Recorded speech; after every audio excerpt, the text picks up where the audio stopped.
এমন দৃশ্য কখনো দেখেছেন যেখানে শত শত নারী একসঙ্গে একই ছন্দে তাল মিলাচ্ছেন? এমনটিই ঘটেছে ভারতের হায়দ্রাবাদে।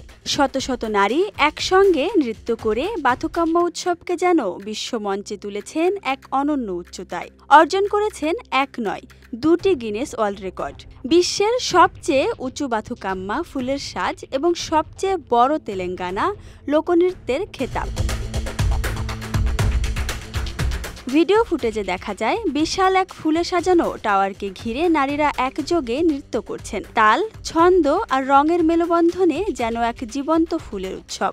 মানসা নামের এক অংশগ্রহণকারী বলেন, আমি নিজেকে খুবই গর্বিত এবং সম্মানিত মনে করছি এই গিনেস ওয়ার্ল্ড রেকর্ডের অংশ হতে পেরে। আমি ভীষণ খুশি এই বৃহৎ ফুলের উৎসবটি উদযাপন করে, যেখানে প্রতিটি উৎসবে আমরা ফুল ঈশ্বরকে উৎসর্গ করি, কিন্তু এখানে আমরা ঈশ্বরকে ফুল হিসেবে শ্রদ্ধা জানাই।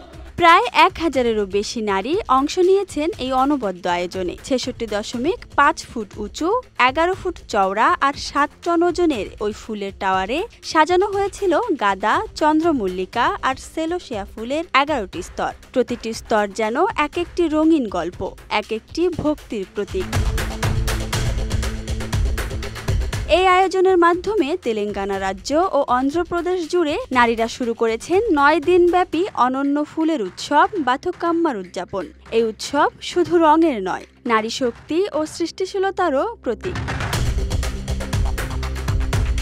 তেলেগু ভাষায় বাথুকাম্মা মানে মাতৃদেবী জীবিত হয়ে উঠেছেন। এই উৎসবে পূজা করা হয় হিন্দু দেবী মহাগৌরীকে, যিনি জীবনদানকারী।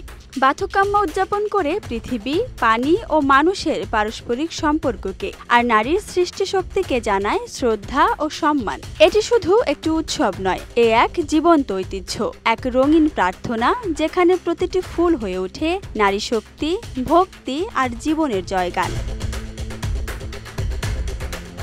Desk report, Dhaka express.